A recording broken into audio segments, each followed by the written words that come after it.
What's up guys, Houndish here, and today we're jumping in with some Destiny 2 news, and in this one, we got a few updates from Bungie. So they talk about some changes they'll be making to the game next week, a couple of bug fixes, and a new patch, so we'll round up all of that stuff. On top of that though, we're going to talk about an upcoming hidden weapon, and future changes planned for later on this season, including the introduction of some new armor and ornaments. But on top of that, we'll talk about a busted exotic weapon this season. There are of course a few of them, but there are some unintended bits of behavior, shall we say. And then Bungie dive in and give us additional details about the final shape, and some plans they have for after that expansion, including major content releases that we'll see beyond 2024. So a few things to cover in the video today. As always guys, I hope you enjoy this one. If you do, be sure to get subscribed for more Destiny content, but otherwise let's get into it. And initially here for some updates from Bungie. For players who were blocked from progressing the Bladed Path quest for the season, they say the issue is now resolved and players should be able to access the mission Invoke in the Helm. Might be useful for some folks if you haven't progressed with that yet. They also resolved the issue preventing players from purchasing or claiming Ascendant Alloys, Shards, or Enhancement Prisms from vendors when over the previous limit. So if you were affected by that, it should now be working as intended. And then to speak about things that are not working as intended, Bungie Help said, due to an issue, the Warlock's Weave Walk strand aspect has been disabled, and we're actively pursuing a fix for a future update.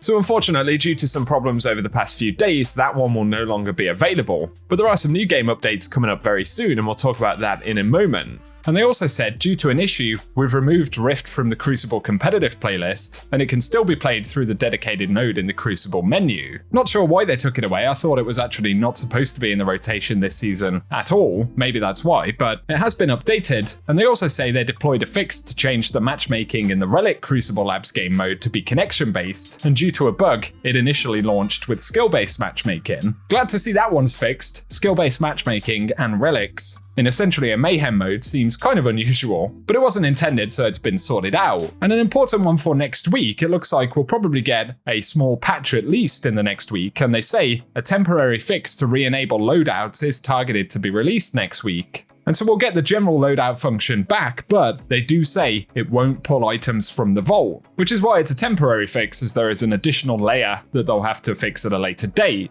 But we will at least get a partial fix, if you like, next week. So that does it for a bunch of updates from Bungie right there. And up next, let's speak about an upcoming hidden weapon. And this is actually something that we'll get access to during Festival of the Lost. So Bungie are bringing back all of the festival weapons from previous years, but as we've seen with other events, they're introducing a new one. We can't view the weapon fully just yet, but it's the Cosmic GSP, which is a new Void grenade launcher. We can see it has a placeholder icon, and when we actually preview the 3D render for the weapon, this is the image we have at the moment. The skin actually has love hearts on it, which is interesting, but that may also be a placeholder element, as it does appear to be a festival weapon, featuring the Surge Party origin trait where the weapon is granted faster aim down sight speed and movement speed while aiming down sights when there are no allies nearby. On top of that, it'll have the Nadir Focus origin trait, and sustained fire increases accuracy and range, as well as lunge distance for swords and projectile velocity for launchers. So obviously it will affect the velocity for this weapon, and it's a rapid fire frame Void grenade launcher, where in the first trait slot, it can get Enlightened Action, and dealing damage improves the reload speed and handling. It can also roll Impulse Amplifier, Surplus, and Loose Change, where applying an elemental debuff to a target increases the weapon's reload speed for a short duration.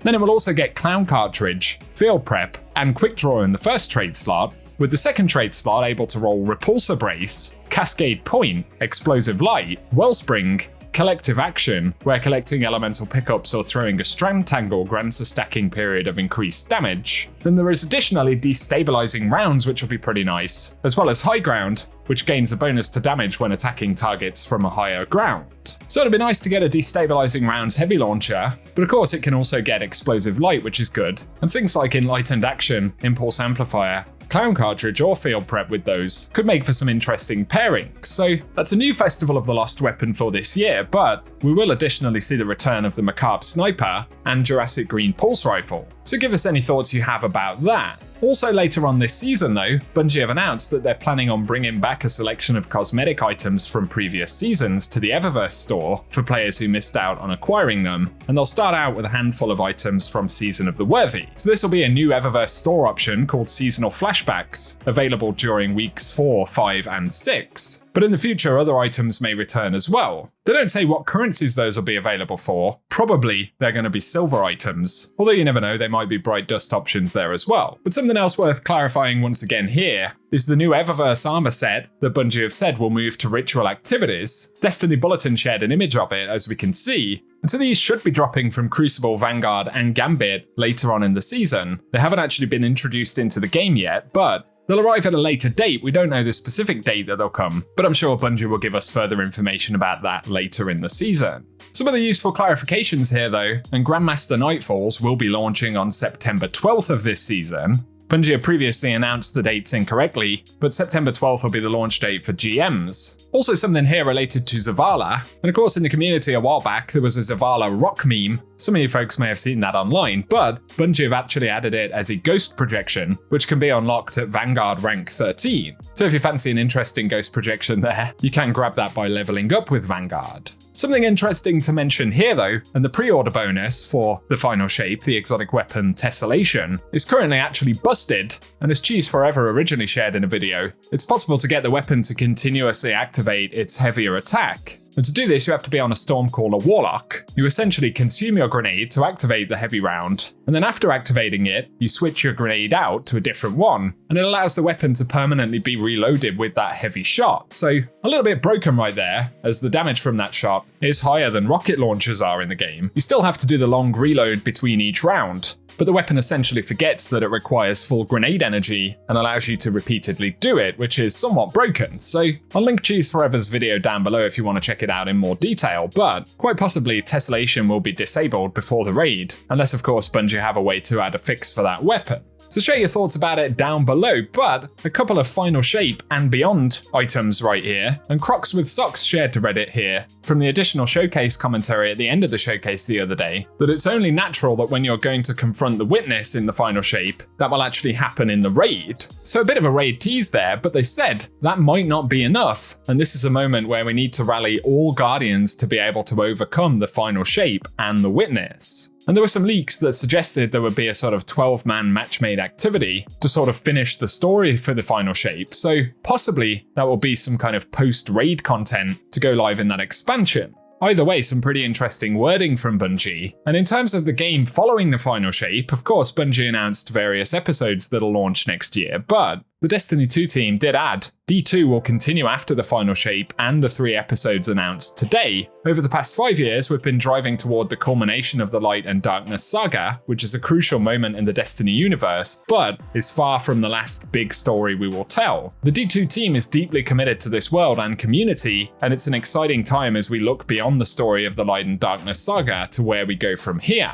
For now, we're keeping what awaits Guardians next under wraps, but there'll be more info in 2024. So with that reference to big stories, it kind of indicates, as well as the episodes, we will continue to see sort of expansion style content for Destiny. And by that point, we'll be looking at 2025. So essentially the dev team there indicating that Destiny 2 will continue for quite some time. Obviously, with me mainly making Destiny content, certainly that's something I'm happy to hear about, but it's a little ways off just yet. Either way, if you have any thoughts on it, feel free to give us them in the comment section. For today though guys, that's what we have to speak about in the video, so bit of a mixed bag of updates there, but I hope you've enjoyed it as always, and if you have, definitely get subscribed as we'll have plenty more to talk about in the coming days. And if you have enjoyed the video, a rating below really does help us out as well. Give us any thoughts you have on that final shape reveal, or the first week of Season of the Witch. But otherwise, I appreciate you tuning in, and I hope you guys have an awesome day.